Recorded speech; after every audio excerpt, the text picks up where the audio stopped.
Hello everyone. I did it. I went to their meeting, and I told them about Mercy. I told them how I drank her blood. They were concerned I might still be under her spell, so they want to kill her, without me being there. They will do their attack during the day. After that, you can turn me, and I'll leave town. And I won't bother you anymore. Sounds good. Any idea when Mercy arrives? I don't know. She's being very quiet. As soon as I know, I'll let you know. Thanks, Belinda. You may go. We need to figure out who's going to turn her. Wait a minute. The whole reason I came up with the idea of Belinda infiltrating the vampire hunters was so that we could take out the hunters. It's not so easy. Rose Keller is the leader. She's very high profile. She's the head of the snake. Cut off the head, and the group should fall apart. It doesn't always work that way. Right now, Rose is a nut job. If we take her out, it calls attention to her story about satanic vampires. Besides, let's see if they can even take out Mercy. So who intends to turn her? I don't want to turn her. I never volunteered for it. I don't want to be the one. Does it matter who turns her? What are the advantages and disadvantages of who turns her? I'm a 13th generation Toreador. I believe there's a possibility that if a 13th generation sires a kindred, the child might be a thin blood. And that would not be a good thing. What's a thin blood? Something between a vampire and a human. They can go out during the day, but they can't make a vampire, a blood bond, or a ghoul, and their disciplines suck. Well, that sounds like a good thing. It limits her powers, since we don't know her very well. Avogadro, you're awfully quiet. You thought she was tasty. What do you think? I'm very interested in being the one to turn her, even though there's some risk to it, since I'm a 13th generation. There's no way I would make her a ghoul. But since she'd be turned and then she'd go. Actually, if she were a thin blood it would be more dangerous for us. Her powers might be limited, but she could go out during the day, which we can't. I think she'd be really pissed off if we made her a half-ass vampire. A vampire with an identity crisis. That's a problem. I think Evie would make a good mentor. Hold on a second, I'm not volunteering to be a mentor. Avogadro, if you really want her, I won't step on your toes. I have no problem with you doing it. You've got a point. If Belinda was pissed off at us, and she could travel around during the daytime, we'd be fucked. She trusts Evie, they have a connection. Evie's the one that told her the truth. It sounds like a good idea. I'll turn her. She can't really complain about being a bruja. We can introduce her to Salvador Garcia, and she can live in the anarch-free states, outside the Camarilla's jurisdiction. I went to Pete's Coffee in Los Altos. Linda was working there. I talked to her boss. She was less than enthused about Linda, but confirmed her as an employee. Good to know. Thank you for investigating. Yes, thanks Leah. And thank you Rose for calling a meeting today. I believe things happen for a reason. You're all here as vampire hunters, because you were called by fate and survived your encounters with the undead. Rose, I brought you a book to help you understand how to use your true faith in this fight against evil. Thank you, Chris. You're welcome. Danny, since you were quite adept at sleight of hand and illusion, I'm confident that you will be able to learn how to bilocate. Really? I'll teach you to project a spectral mirror image of yourself up to 15 feet within your line of sight. Your spectral double acts in unison with you, to confound and confuse your enemy. The spectral image cannot be harmed, but you can. When you have mastered that, I will teach you to project a physical body double that mirrors your actions. This body double can harm and be harmed. You will be able to look your enemy in the eye, project your mirror self behind your target, take a swing at him from a distance, and do a sneak attack from behind. Awesome. Leah, you were correct to suspect Coroner Candy for covering up vampire murders. Without Candy to cover up the autopsies, you will want to keep watch on news reports for unusual assaults and burglaries. They could be the work of vampires during the night, or their ghoul accomplices during the day. Leaning on your contacts at the police department could put you in a vulnerable position. Getting a private eye license would greatly help in your research. A police scanner would also be useful. I give you this ring to wear. Okay. If you shake hands with a vampire while wearing this ring, it will give you a small electric shock. Try to conceal your reaction and expression. Although the vampire won't feel the shock, your reaction could alert him that something is up. If he notices, then you need to reassure him. So this ring is a vampire detector. Yes. Wade, since you're so handy with the crowbar, pass this to Wade. I present you with this Viking hatchet that I have enchanted. Thanks. If you are injured in a fight, you strike the vampire with this hatchet and you heal yourself by the amount of damage you do. Mareeka, I am sorry for your loss. Understand that your husband embraced the light to save you, and even his own self from the horrors the undead are destined to commit. As much as it hurts, he did the right thing to save you from his corruption. You are skilled in marketing, and are as much of an illusionist as Danny. You will be quite gifted in attracting vampires. Just make sure you have backup with you at night. Did you see the film They Live? No. No matter. These glasses will help you see a vampire's true face.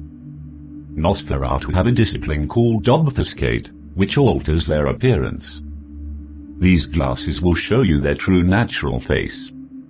There are vampires that can shapeshift into animals, and these glasses will show you their true form. Some vampires can hide in the shadows. These glasses will highlight them. So these glasses will reveal to me who's a vampire? Not exactly. If a vampire is using a discipline to hide its appearance from you, the glasses will reveal him. Aiden. You have a lot of hostility and hate in your heart. I have a gift for you. This is the CLavus Dagger. It is purported to have been forged from the nails used in the crucifixion of Christ. If you stab a vampire with this dagger, even if he soaks the damage, the vampire will bleed from his eyes, ears and mouth. This loss of blood will inhibit his ability to use his disciplines. He'll probably get hungrier too, so keep stabbing him.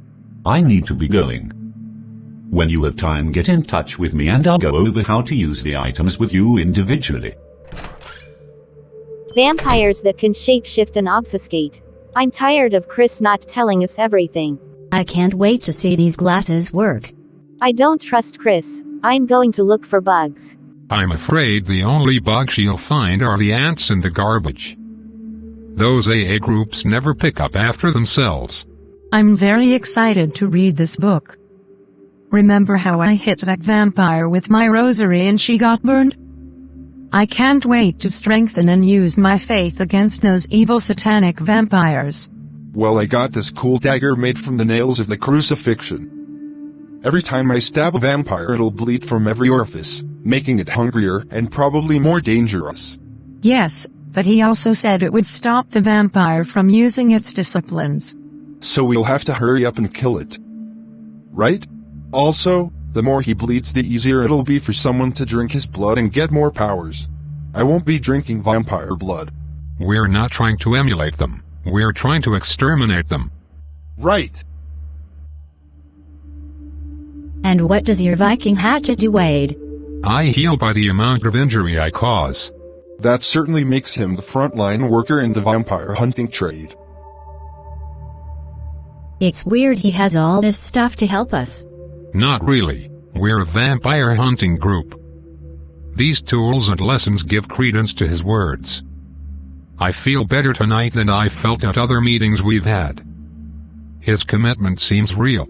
I'm suspicious because he doesn't tell us everything. He's still doling out little dribbles of information. I feel that he's a faithful person. It is our goal to raise an army to counter and fight these satanic vampires. I think he's a very strong ally for us, and he helps give us more strength and more abilities to fight this satanic evil vampire empire. I still don't think he's being upfront with us. I'm not sure I trust him. He's only telling us what he wants to tell us.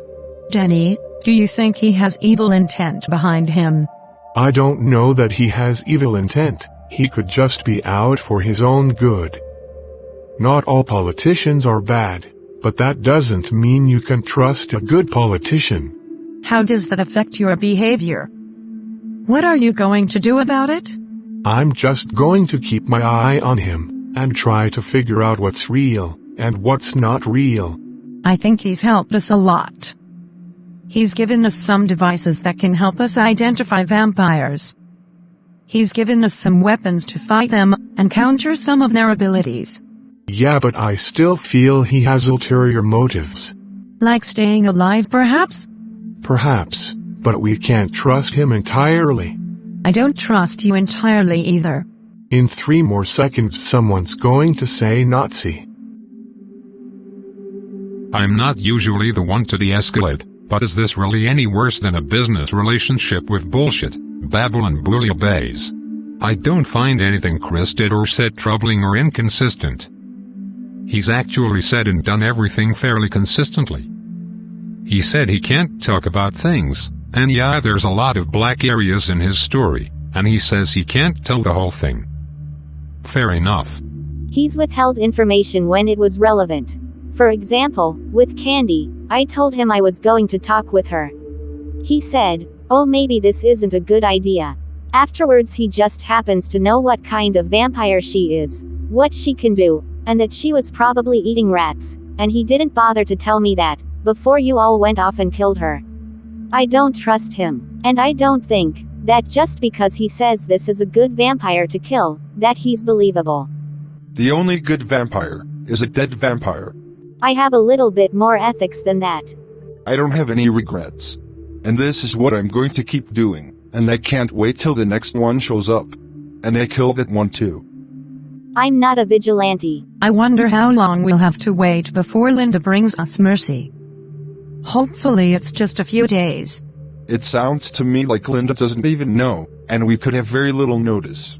I suggest, instead of bickering amongst ourselves about how much or whether to trust Chris, that we discuss some plans to validate that Mercy is indeed a vampire. And then, how are we going to capture and subdue her? Where are we going to house her? I don't know about the vampire as a captive. Did someone want to drink the vampire's blood? We're all new to this. I don't know if it's wise to try and capture a vampire and keep them alive. It might put us at a disadvantage. Chris made the suggestion. Perhaps he wants to keep the vampire. I think Chris just wants us to do his dirty work. He's not going to get involved. I agree with Leah. Chris doesn't want to be involved. We've only killed one vampire together and that was kind of hit and miss. We should get a little more experience under our belt before we get cocky. It's going to be hard enough to kill it without having bad things happen. Rose, it's weird to hear you talk about drinking vampire blood, you're so religious.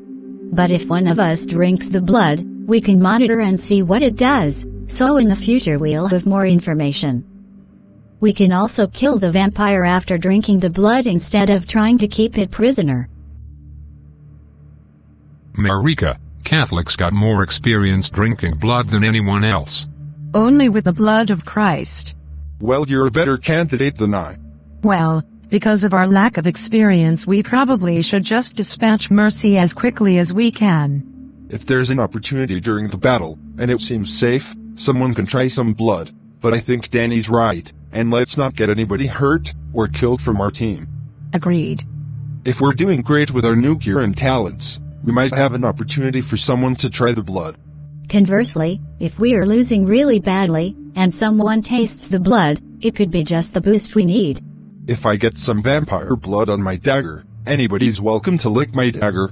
I'm writing her to see if she noticed anything right away after drinking Mercy's blood. Good idea. And she felt stronger, and could do more drugs and stay up later. Sounds great. My husband used to do medieval reenactments. I have some leather armor that I'm going to start wearing. I suggest everyone to do likewise. I have a flak vest. I suggest we adjourn the meeting. Agreed. I have to get back to work. I'm going to email Chris and set up a time for lessons in bilocation.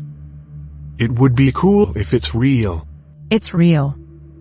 A number of saints including Padre Pio were able to bilocate. If you say so.